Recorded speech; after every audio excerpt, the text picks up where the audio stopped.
అన్న ఎట్లా చూస్తారన్న ఇంకా అరెస్ట్ పర్వం కొనసాగుతుంది. రాత్రికి రాత్రే నోటీసులు ఇచ్చి పొద్దున్నే విచారణకు రావాలని చెప్పేసి హరీష్ రావుకు నోటీసులు వచ్చాయి. అంటే ఇక్కడ బీఆర్ఎస్ పార్టీలో ఉన్నటువంటి హరీష్ రావు కావచ్చు, కేసు అందరూ భయపడతా ఉన్నారు. కేసులు అని చెప్పేసి అందరూ జైల్లోకి వెళ్తామని భయపడతా ఉన్నారు. కాంగ్రెస్ పార్టీ మాట్లాడుతుంది. ఏం చెప్తారు మరి బీఆర్ఎస్? భయంలో అయితే ఏం లేదు.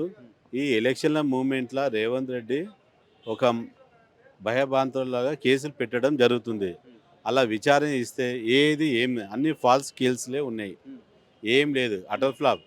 ఎలక్షన్ల మూమెంట్‌ల అతను గెలవాలని అతను రేవంత్ రెడ్డి మనం బీఆర్ఎస్ తరపించి ప్రజల కోసము మనం పోరాడుతున్నాం కాబట్టి మన ప్రభుత్వం రావాలని మనం ఏది హరీష్ అన్న కావచ్చు, కేటీఆర్ కావచ్చు, కేసీఆర్ కావచ్చు.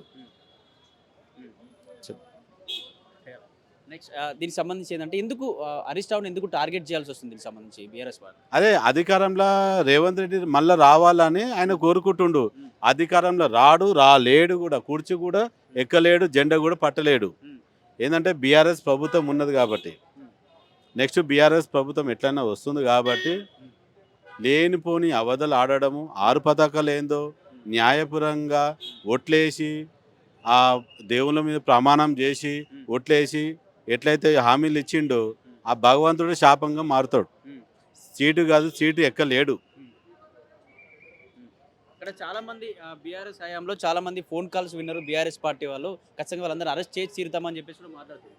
అరే చెయ్యని, భగవంతుడు ఉన్నాడు, కోర్టు ఉంది, రాజ్యాంగం ఉంది, దాని ప్రాసెస్ ఏందో మేము మాట్లాడతాం.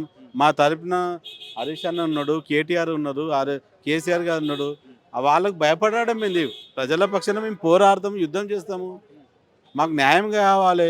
6 పథకాలు, అది ఆరోగ్యశ్రీ ఏంది రిజెక్ట్ చేసి 24 గంటలు కరెంటు బంద్ చేస్తుండు. ఇప్పుడు వచ్చేది ఎండాకాలము. మరి స్కూటీలు ఏది, స్కాలర్షిప్ ఏది, ఆటో డ్రైవర్లకు 12,000 ఇచ్చేది ఏది, కారు డ్రైవర్లకు 12,000 ఏది ఇచ్చేది ఏంది? అవన్నీ ఏమి ఇస్తలేడు. ఆడపిల్లలకు పింఛన్లు అయితే ఇవ్వాలి కదా. పెద్ద మనుషులు అవ్వలకు, నాయనమ్మలకు, అమ్మమ్మలకు, తాతలకు పింఛన్లు ఇవ్వాలి. అవన్నీ అటర్ ఫ్లాప్. రోడ్లు వేస్తున్న ఆగం మేఘంలో అవుతుంది.